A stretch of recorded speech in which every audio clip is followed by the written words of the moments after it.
Jana Vallabha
Om Namo Bhagavate Vasudevaya. Om Namo Bhagavate Vasudevaya.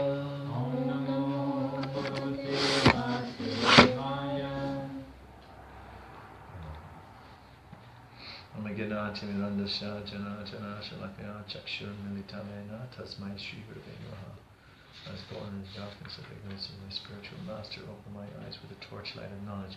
I offer my respectful obeisances unto him. Hare Krishna. So I think we will start by going around the room just for everyone to say one of the verses.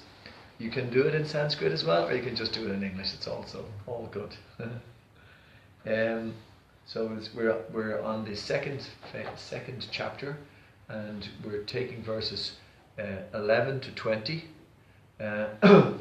Probably some of the most famous verses in Bhagavad Gita. But let's get straight into it. Starting with 11, I'll go. Shri Bhagavan Uvacha Ashochan Anvasochas Tvam Pradavadam Shabashase Gatasana Gatasamscha Nanu Sochanti Panditaha. The Supreme Personality of Godhead said, while speaking learned words, you are mourning for what is not worthy of grief. Those who are wise lament, neither for the living nor the dead.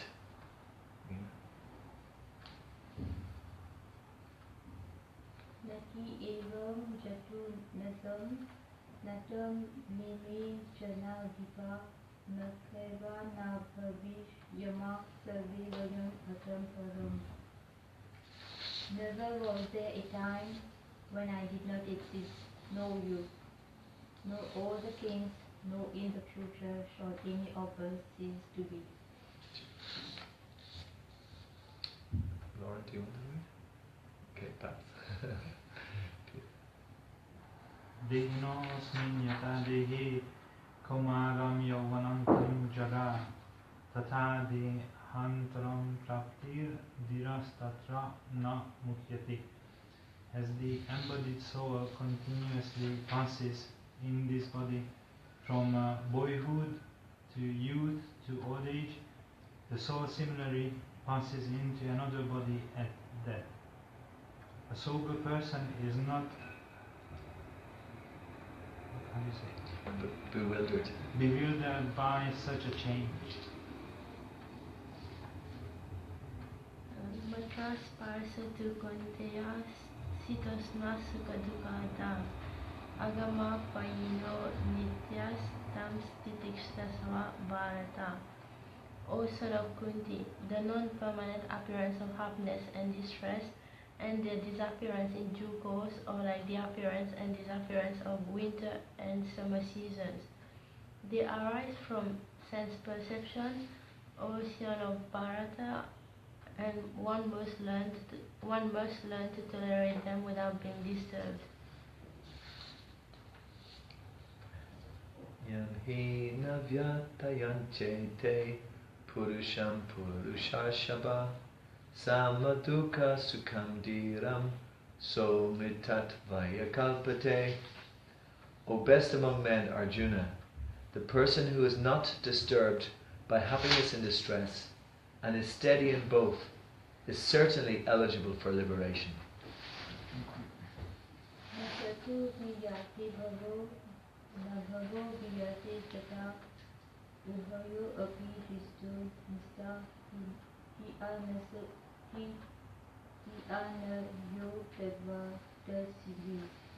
Those who are clear of the truth have concluded that of the non-existent, the material body, there is no endurance, and of the eternal, the soul, there is no change. They have concluded by studying the nature of both.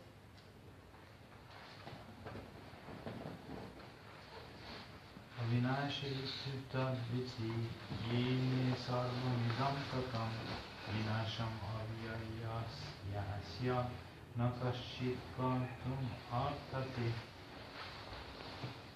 That which pervades the entire body, you should know to be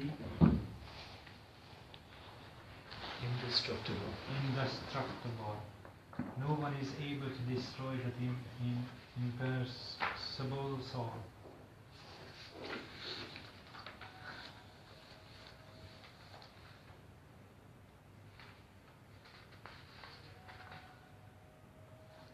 Would you like to read? It's the number 18. Yeah. Good.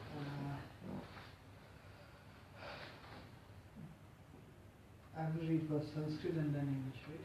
Yes. Balagra sata hagisa satadha kalpatyasya bhagu jivasa vijnaya sa kanutya kalpate. When the upper point of the head is divided into 100 parts, and again each of such parts is further divided into 100 parts. Each such part is the measurement of the dimension of the spirit soul. Similarly, the same version stated. That's fine actually. No, we'll tell you. We're just reading the text 18, the actual, just the text. Oh, okay. Yeah. Sorry. Number 18. It starts with Antavanta ime deha.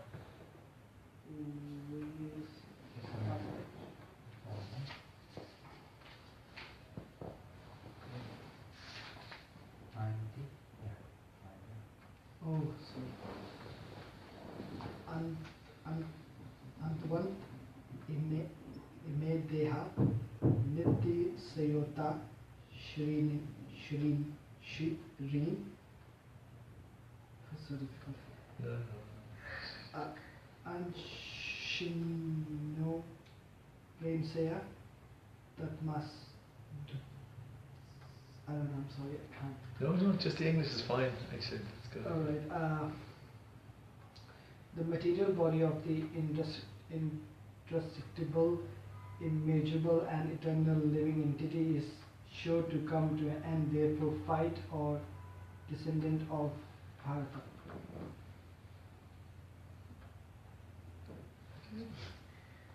Ya enam pritihantaram yaschenam manyate hatam ubhavato na vijanito nayam hanti nayhanyate. Neither he who thinks the living entity the slayer, nor he who thinks it is slain is in knowledge. For the self-slays not nor is slain. Na jayate mriyate vakada chinnayam bhutva bhavitava nabhuyaha ajo nitya shashvato yam purano na hanyate hanyamane sharire. For the soul there is neither birth nor death at any time. He has not come into being, does not come into being, and will not come into being. He is unborn, eternal, ever existing and primeval. He is not slain when the body is slain. So now we go back again just to the second chapter 2, verse number 11 again. Now this is, as I said, it's a very interesting section of the Bhagavad Gita because it's where Krishna starts to speak and he starts to instruct Arjuna. Up until this point, Arjuna has been expressing his doubts and wondering what's going to happen and why should he go and try to kill his relatives. So he's very doubtful about how to act. And unfortunately, I think I'm going to have to ask Dina to stop during the class. Yeah, because I can't concentrate with that going, Yeah, but maybe Prabhu, could you, yeah, he's down in the room downstairs. I know he's putting in a window, Just one floor down? One floor down, yeah. It's oh God, couldn't ask for a bigger disturbance.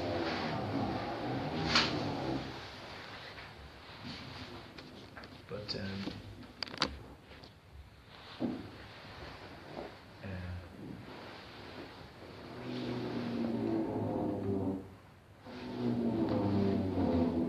it's worse than a dentist drill, you know. It's like a tooth. I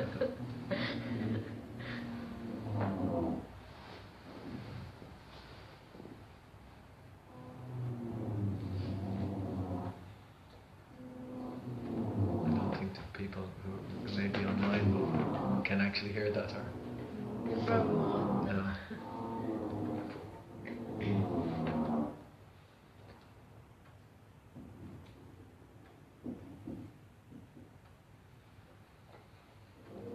No, it's not working.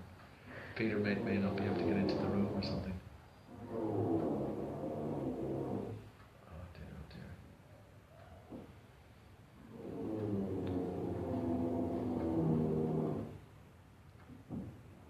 I don't think You probably can't hear. you probably won't hear my phone.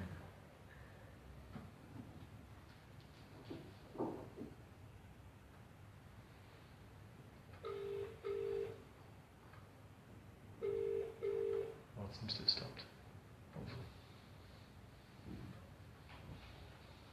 Yeah. So that's a few minutes going into our class anyway.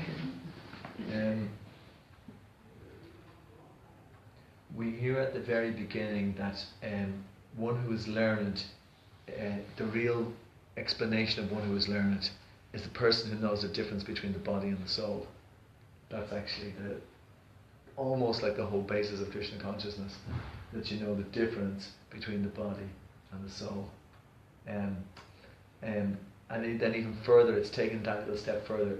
Further knowledge is that you know matter from spirit, but you also know the controller of both. Who's controlling the matter and the spirit? That's Krishna. And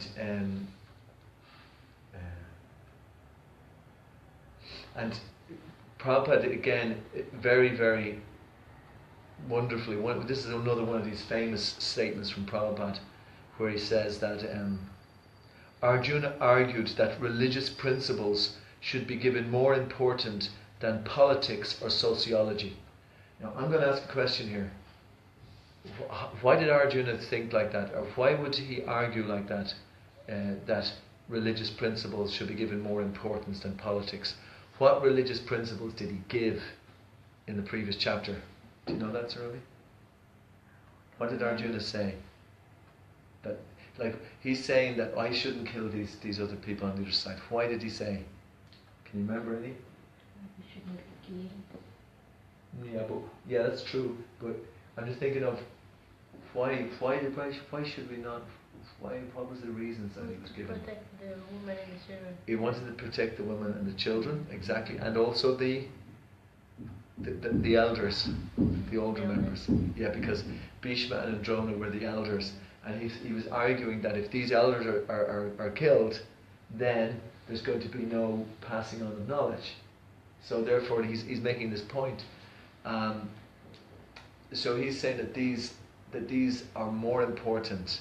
Arjuna is making this argument than Krishna's argument.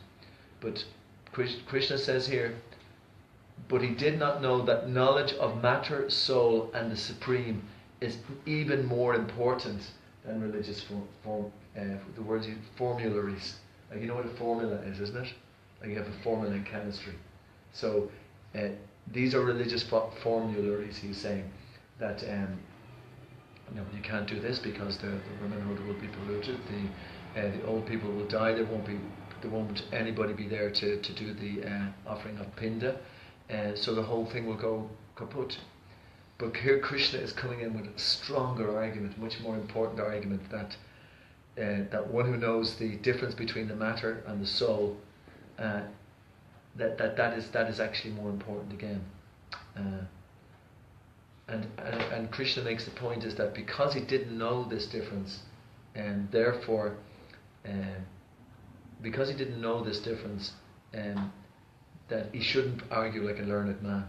Arjuna was posing himself as a learned man. He was saying to Krishna, well, we shouldn't do this, we shouldn't do this. But still Arjuna was humble, he submitted, and he asked Krishna to tell him, please tell him. So this is a very important verse, that the difference between the body and the soul and the controller of both, this is the highest part of knowledge. And then the next verse, na chaivaham jatuna shamna dhamne me janalipa, na chaivanama vishvamaha sarve vayamatakparam. Never was there a time when I did not exist, nor you, nor all these beings, nor in the future shall any of us ever cease to be. So another very important verse that's used, that Krishna and Prabhupada brings up a lot of the time, Nityo Nityanam Chetanas Chetananam.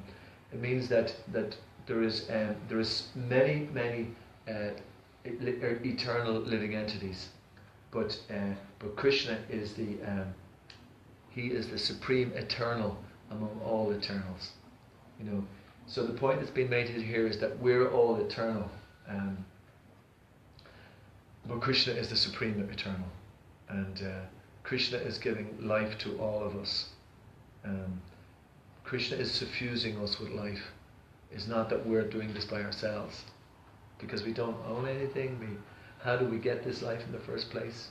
You know, Krishna is giving us this life. This is what we have to understand, and we have to understand how we live in relation to Krishna. You know, and that relationship is that of servitorship. We serve Krishna. Now Prabhupada then goes into a very important argument which he talks about, is about the Mayavadis. Did you ever hear Prabhupada speaking about Mayavadi? Anybody ever hear? A Mayavadi? This is very important, because Mayavadi is somebody who says that that we're all just matter, and that we're not eternal. We merge into a oneness, and that's it. You know, and there's no personality. It's just in energy. That's what Mayavadi philosophy is. And you'll find a lot of Western philosophy is taken with this Mayavad. A lot of Western religion isn't, like Christianity doesn't talk about Mayavad as such. It talks about the personality of God. But there's two main philosophies in India: the Vaishnavas and the Mayavas. And so Krishna, or Prabhupada, is explaining, and Krishna is saying here, and this is where it's proved in millions of verses in Bhagavad Gita, that Krishna is the supreme, and we're tiny. We're eternal, like Krishna is, but we're tiny.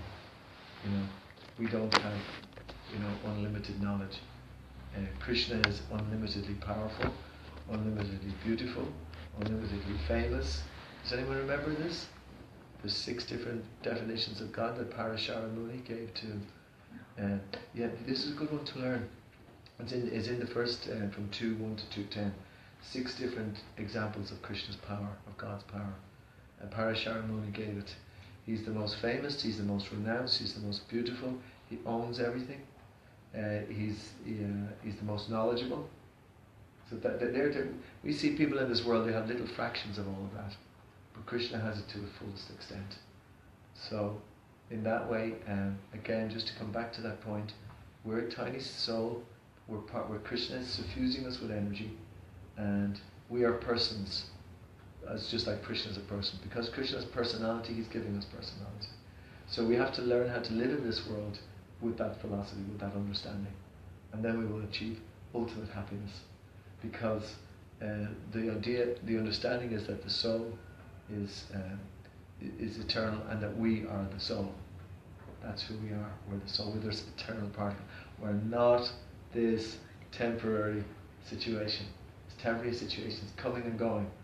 We're giving huge importance to it. There is some importance to be given to it. We're not nihilists. We understand the body is there, and we have to use it. We're given the body by Krishna, so we have to use that body for Krishna. It's not ours. We don't own it. It's kind of given to us. And so Mayavadi is, Prabhupada brings up this all throughout his books, and because he understands that so much philosophy today is steeped in this Mayavadi. So Krishna emphasizes individuality here all the time. He just completely emphasizes it. So do not think that we're some sort of energy which merges into something else. That is incorrect. It is inferior knowledge anyway. So should we believe Krishna? Well, Bhagavad Gita is powerful. Everyone says, "Oh, I believe in Bhagavad Gita." Well, then accept what Krishna is saying. Krishna is saying that you're individual. You can't use Bhagavad Gita for your own philosophy. Say, well, I think Bhagavad Gita is like this because I think, we have to listen to what Krishna says, because he is the authority, and therefore, if we didn't take Krishna as being superior and having greater knowledge, then Bhagavad Gita has no meaning. Then Prabhupada says in the purport, and it can only be understood actually by people who actually can surrender to Krishna. It can only be understood by devotees, and that's explained in Bhagavad Gita as well. Other people don't have access. Prabhupada in the purport says it's like licking the bottle of honey, trying to get a taste by licking the bottle. You're not going to get the taste. So that's and Lord Chaitanya, our deity here, has forbidden us actually to hear Mayavadi, understanding Mayavadi's teachings, because we're kshara, we can be influenced. So if we're not strong, we can be influenced by this Mayavad, and then we will lose our whole being, our ability to be ourselves and to serve Krishna properly. The next verse is Dehinosmin, famous verse. Dehinosmin yata dehe komaram yovanam jara tata dehantara praptir tiras tatra namuyati. As the embodied soul continuously passes in this body from boyhood to youth to old age, the soul similarly passes into another body at death. The sober person is not bewildered by such a change. So if we accept that fact, then we will have a lot more understanding. It's very difficult to give a class if somebody's on the phone texting, by the way. I know it's important, but it has to be stopped during a class, whatever. Yeah, I know. Sorry. Just one second. Okay, no problem. The soul, this is the way the soul. This is what happens to the soul. It goes to, another body at death. This is understood, and so Krishna brings this point in, and Prabhupada in the purport explains that Arjuna should rejoice for Bhishma and Drona, because their body is going. They're going to die anyway in the battlefield. Krishna is going to explain it anywhere, because he says that they're already slain by my instruction. So therefore he's asking Arjuna to take up the task to do that. So Arjuna should rejoice, Krishna says, because they're going to get a new body, So does that mean then that we should go and kill everybody because they're going to No, because our philosophy is, what is our philosophy? I'm asking a question again. Why should we not? Because I could say, well, I'm going to kill you now, so you're going to get a better body, Then you need to go back to Krishna. Yeah, and it's also because we've no right to interrupt anybody else's life cycle. We can't even disturb an insect. So it's quite a paradox, because Krishna's giving Arjuna encouragement to fight, but we can't do that without, unless it's completely. We can't actually, as devotees, we can't harm even an insect ultimately.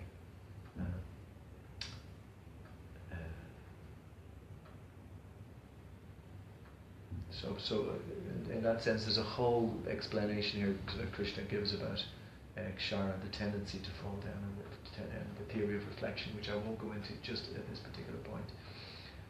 But so therefore, on those first three verses, they're actually good verses to learn by heart. Okay, if anyone wants to learn them by heart, they should do it. I remember that the Gurukul children, when we were in Inishran, they all learned those verses by heart.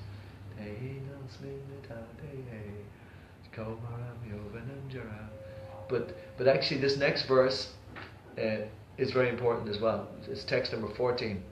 It's matras, and Krishna takes a totally different tack here. He's after explaining about the soul, how it passes through the different changes of body, and that Krishna is the controller of both. But now he goes into another section where it's matras, as the non-permanent appearance of happiness and distress, and their disappearance in due course are like the appearance and disappearance of winter and summer seasons. They arise from sense perception of Sign of Bharat, and one must learn to tolerate them without being disturbed. This tolerance in amidst different climactic disturbances is a huge instruction from Krishna in Bhagavad Gita. There is you'll find it throughout. There's so much we have to learn in different. There's man, woman. There's happiness, distress. There's honor, dishonor. All these dualities go on in the material world, but we must learn how to be even-minded when all these things are going on. So this is so you can see how Krishna is suddenly he's taken on another attack here to Arjuna. So because Arjuna is, he's on the battlefield, he's about to fight, and he's worried about this person that's dying, and he's going to be killing his relatives, and he just doesn't want to perform his duty because he's a protector, he's a kshatriya. That is his duty. He has to protect dharma, and he's saying, I can't do it. But Krishna is instructing him that this is the way this life is. We have to act based on dharma, and by doing so, then everything is actually put into place properly adjusted, because Krishna is he's Dharma Raj, and so therefore he gives dharma basically. So there's no reaction then for Arjuna if he can act on that way. So then the next verse is that best among men, the person who is not disturbed by happiness and distress and is steady in both is eligible for liberation. So most of us don't get up in the morning and ask for distress. It's just simply we don't do it. We're hoping for happiness, but actually we're going to get distress, but we will also get happiness. So that is already adjudicated almost from our previous karma. It's going to happen. So we have to come outside of that cycle. Do you understand that point? We have to come outside it. We're going to get this anyway. We're not able to change too much in a certain sense in our lives. But what we are able to change is our spiritual dimension. We are able to come outside of what the karmic laws are going on, and we're able to kind of concentrate on the spiritual realm, and then we can actually gain access into the spiritual realm. But we'll be enlightened by that from within, by Krishna, because Krishna is in the heart, as we'll see in the next couple of verses as well. The next verse is another famous verse. Well, they're all famous ultimately. Nashato vidyate bhavo, nabhavo vidyate sataha, ubayor dishto nitas tvaneos tattva darshibi. Those who are seers of the truth have concluded that of the non-existent, the material body, there is no endurance, and of the eternal, the soul, there is no change. This they have concluded by studying the nature of both. So there's for Krishna. Initially, then he went to the happiness and distress, but now he comes back again to the body and the non-endurance of the body and the eternality of the soul. And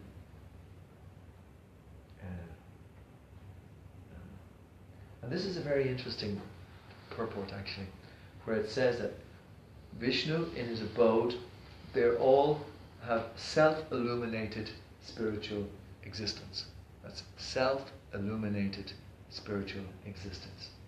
So we can see that the soul is, part of the soul is its light.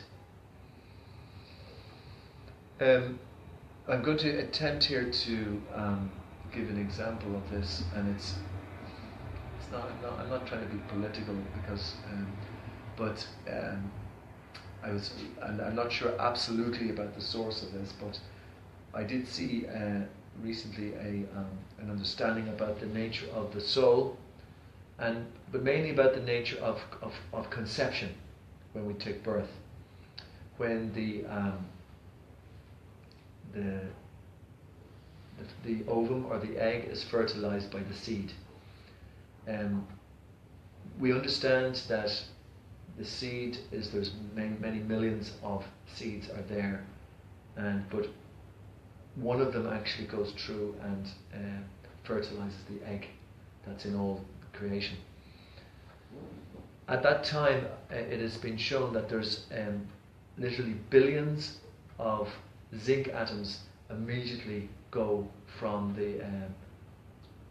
that relationship from the seed to the egg, and there's a light happens. It's explained in Krishna Consciousness. That's the point of conception. That's when the soul takes birth. At that point, when the seed comes in contact with the egg and fertilizes the egg. So it's interesting that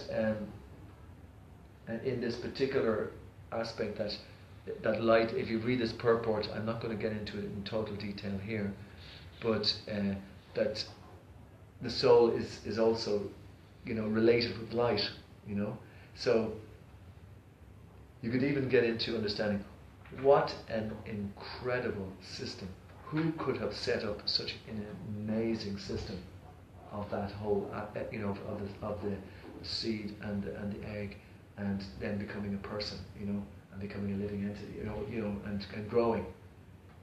Because we'll see that throughout that consciousness, like we're conscious, right? If we're conscious in the body here, if I touch that, I can feel there. If I touch there, I can feel here. I can feel here. What is that feeling? That is a symptom that the soul is in the body. Once the soul leaves, then the body is dead. You can touch the soul. There's no feeling there. The body is dead. This is basic philosophy. This is science, and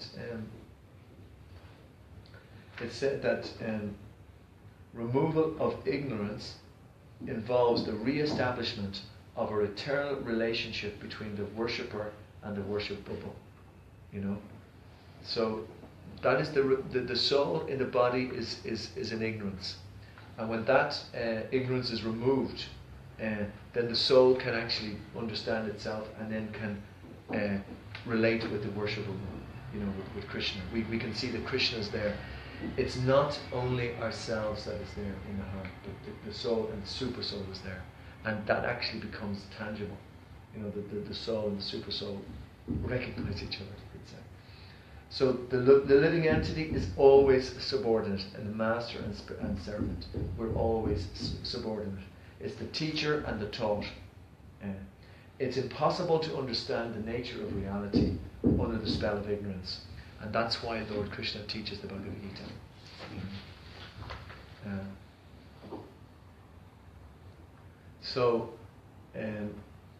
Then we get on to this verse. Again, it's about the soul. That which pervades the entire body you should know to be indestructible. No one is able to destroy that imperishable soul. So therefore the soul cannot be destroyed. The pains and pleasures in one body cannot be felt in another, right? Like for instance, if Dina downstairs is hammering and he bashes his phone, he's going to feel all the pain, but I'm not going to feel it, or you're not going to feel it, or there's somebody in another room over there might have fallen off a ladder or something. We're not going to feel the pain, but if it happens to us, we'll definitely feel the pain. We were talking about a drill earlier. If somebody's drilling into our tooth, now you can empathize a little bit, maybe, You can empathize if you hear the drill going on next door in the dentist room. You're thinking, "Oh my God," But actually, you're not feeling the pain. But that is the nature. That's another description of who the soul is. The soul is. It probably puts it very good. Each embodiment of soul, each embodiment of soul. Oh, how does he put it? I'll try to find it here, because he probably puts these things incredible. Therefore, each and every body is the embodiment of an individual soul, and the symptom of the soul's presence is perceived as individual consciousness. So, because we're individually conscious, like Laura, you're conscious, of yourself. In that sense, you're conscious of your thoughts. So, therefore, that means that you're individual. But so, believe it or not, some people try to say that we're all just part of a oneness, that we're not individual, and that's Bhagavad Gita. Krishna is trying to explain to them, because if we were all in oneness, then we wouldn't have a relationship, and we wouldn't have a relationship with each other, or we wouldn't have a relationship with Krishna, and that's where the beauty is. The verse that you were reading earlier, it's a very nice verse. It's from the Svetasvatara Upanishad. Balagra shatas bagasya shatada kalpitasya cha Bhago jiva sadrigye ha. Na chanachaya kalpate. When the upper point of a hair is divided into 100 parts, and again each of such parts is divided into 100 parts, each such part is the measurement of the dimension of the spiritual soul. So can you imagine the tip of a hair? At what point is it the tip? You know, you can't really say when it is. But if you divide that tip into 100 parts, and then divide it again, 1/10,000, that's the actual dimension of the soul. And then Prabhupada again, he says that spiritual atoms, you know, there's so many millions of atoms, but the soul is even more tinier than the smallest of atoms. But it's very interesting because sometimes there's a debate. Oh, is it actually material? Is it physical? Is it, you know? Because you're thinking maybe it is matter. No, it's not. It's a spiritual particle. And then because Prabhupada or Krishna in the next verse says, the material body of the indestructible, immeasurable. In other words, it's so small you can't measure it. And eternal living entity is sure to come to an end. So, therefore, it is immeasurable. Now, there's an incredible section here, which may be very interesting to Rena as well, because she's doing yoga. And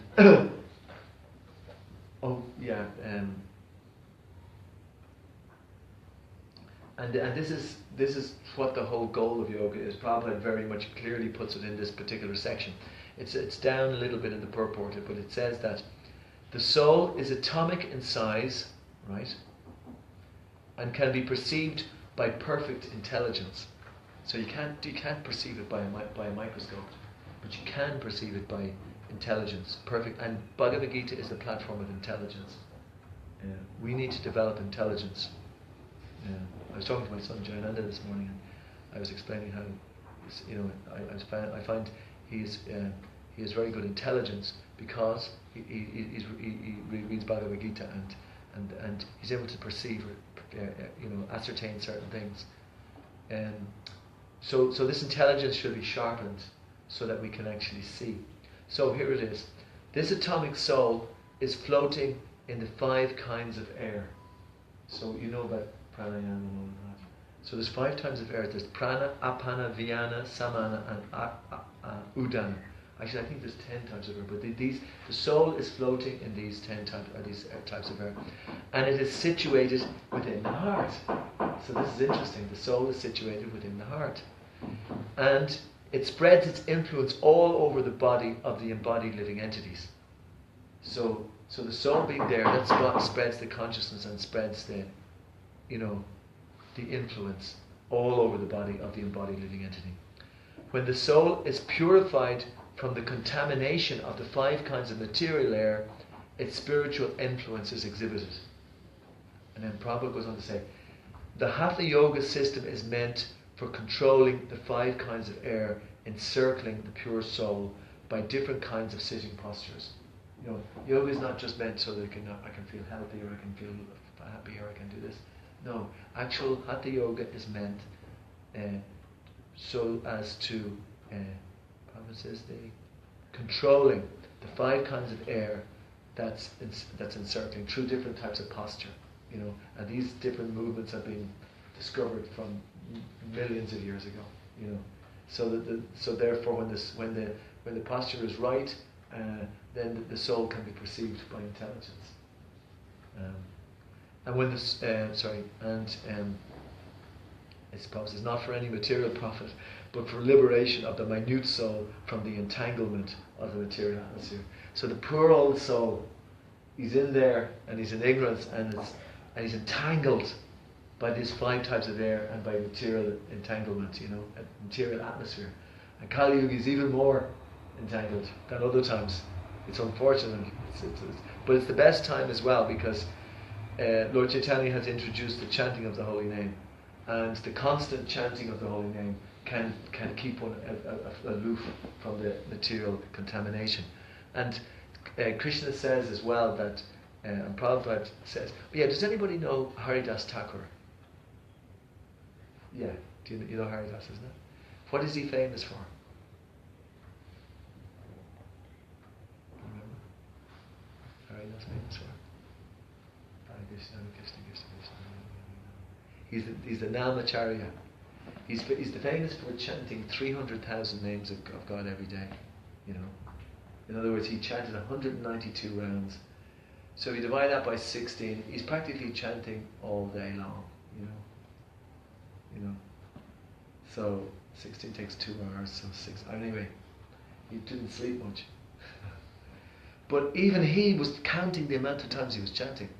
So that's why in Prabhupada, we take a certain amount of times that we chant, like 1 round, 10, 2 rounds, or Prabhupada recommended 16 rounds. If we do that constantly, then we're in touch with the Namacharya, and we're also in touch with the Parampara system. So we get so much strength from that. So all the devotees, that's what they do. They chant a certain amount of rounds every day, preferably 16 rounds a day, minimum 16 rounds every day. I'm pushing it about here, but minimum, because that's what Vaishnavas in our line do.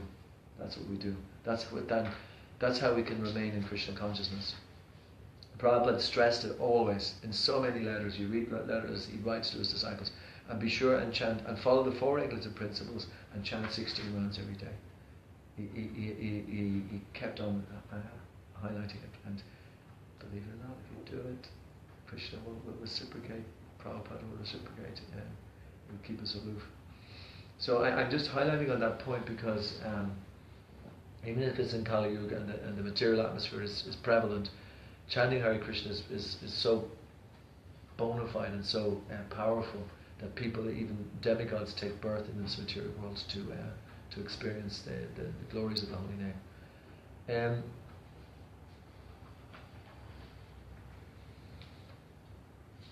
Prabhupada also goes on to explain about the influence of the soul. It gives that a point about if you take a medicine, you just take a small little tablet, sometimes it affects your whole body, basically. And so in that sense as well, that the soul is pervading too in our body, and that's how a very tiny particle. And we notice that it's seated in the heart, and the red blood corpuscles.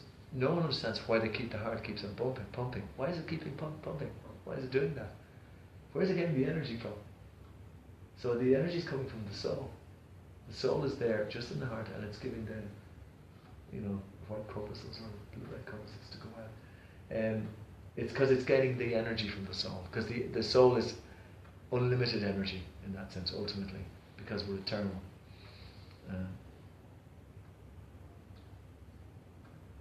Then in the next verse, again, it's this point about that the soul is indestructible, immeasurable, and eternal. So Krishna is also encouraging Arjuna and explaining to him that you're not killing anybody here, because neither he who thinks the living entity is slayer, nor he who thinks is slain is in knowledge, for the self slays not, nor is slain. So he's encouraging Arjuna in his dharma. Arjuna was a protector of dharma. So he's saying, if you don't fight, then you will bring infamy into the world, and you will also you will not act as an acharya as you should act. Not that we fight. I think that point is very clear. We all have our own dharma, what we're good at, and we should do that as a service for Krishna. And we should do it to the best of our ability for Krishna. So, just finally, this verse for the soul: there is neither birth nor death at any time. He has not come into being, does not come into being, and will not come into being. He is unborn, eternal, ever existing, and primeval. He is not slain when the body is slain. There is 6 changes of the body. Does anyone know what those 6 changes are of the body? What are the changes of the body? Aging, yeah, that's one of them, yeah. It's kind of dwindling, yeah. Senses. Yeah, maybe think. I'll give you a hint. First one is he's born, and the living entity then grows. It stays for some time. It is every living entity. Then it produces byproducts, and then it dwindles, and then it dies. They are the changes of the body. those 6 changes are there. So that happens everybody. So it's interesting to notice that about the body, and that's what the soul is not affected by those things. But because the soul identifies with the body, then it thinks that it is undergoing those things. So that's why it's difficult for when people die, because they think that they're dying. But if we have studied throughout our life about the nature of the soul being eternal, even despite the pain, which will be happiness and distress, it will be painful. Even if that's happening, our good friend Tribhuvan Prabhu, when he was diagnosed with cancer, he actually started to laugh, and the doctor said he'd never seen such a reaction of anybody in his life as a doctor, and he said, why are you laughing? He said, well, I spent my whole life telling people about the soul and the eternality of the soul, so now I'm going to have to live the reality of it.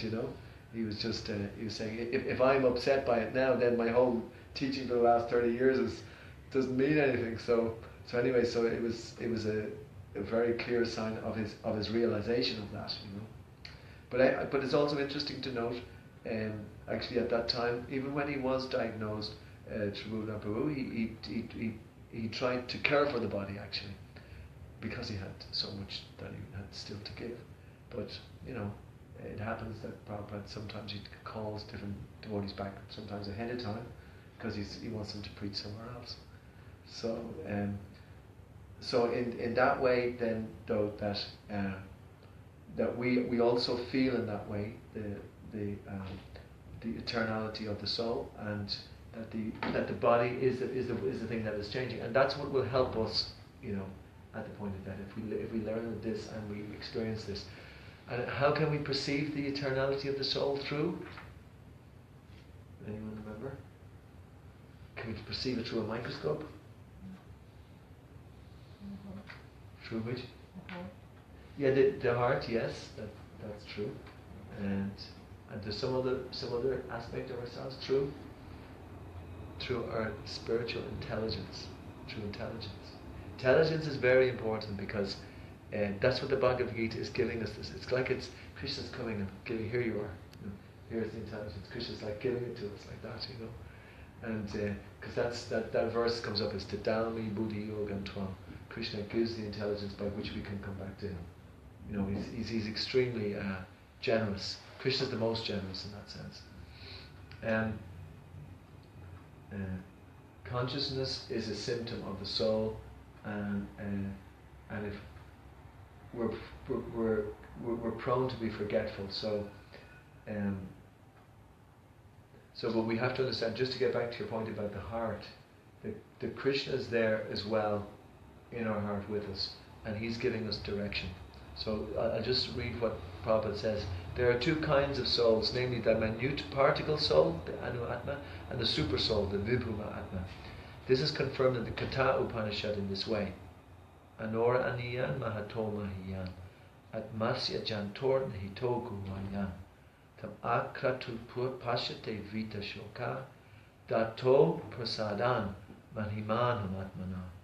That both the super soul, the Paramatma, and the atomic soul, the Jivatma, are situated on the same tree of the body within the same heart of the living being. And only one who has become free from all material desires as well as limitations can, by the grace of the Supreme, understand the glories of the soul. So Krishna is the fountainhead of the super soul also, as it will be disclosed in the following chapters, and Arjuna is the atomic soul. So forgetfulness of his real soul, therefore he requires to be enlightened by Krishna, or his bona fide representative, spiritual master. So hopefully that's given us some a little insight into, as we went through the 10 verses. We have a couple of minutes, if Hare Krishna, thank you very much for coming, no problem. And we have a couple of minutes if anyone wants to ask a question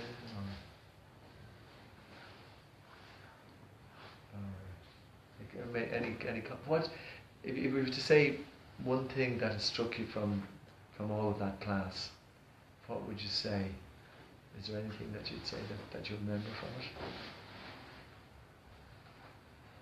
So you do that every Monday, right? Every Monday, yes. 7:15. 6:15 to 7, or 7:15 to 8:15, yes. Oh, thank you very much. I'm Thank sorry you. about this. I need to. Not at all, no. Thank you for Thank you coming. very much. Really appreciate it. If you were asked, what would you say? The living entity shouldn't be affected by happiness or distress. Right, okay. Yeah, that's that whole section. That's 14 and 15. Krishna really brings that out. So the living entity shouldn't be affected by happiness and distress. Yeah. Even though like we are suffering like from many diseases, like we should be like keeping our enthusiastic like alive, isn't it? Yeah, definitely. Yes. Even with suffering. And would you're saying material diseases or material and you could say anarthas like No, material disease like maybe. material disease, yeah, identifying with matter, yeah. Even though we're identifying with matter. Yeah. We should still be enthusiastic. Yes, fighting words from Rina. Very good. Yeah, definitely.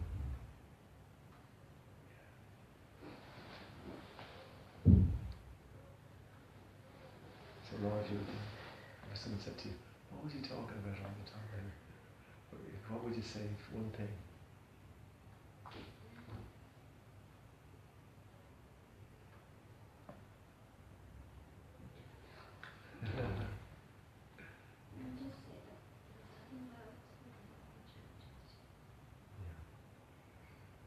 Good. Do you get time to read that? Anyway, that's good. We went through all the different parts of it as well. Sometimes we could say if there was a question coming from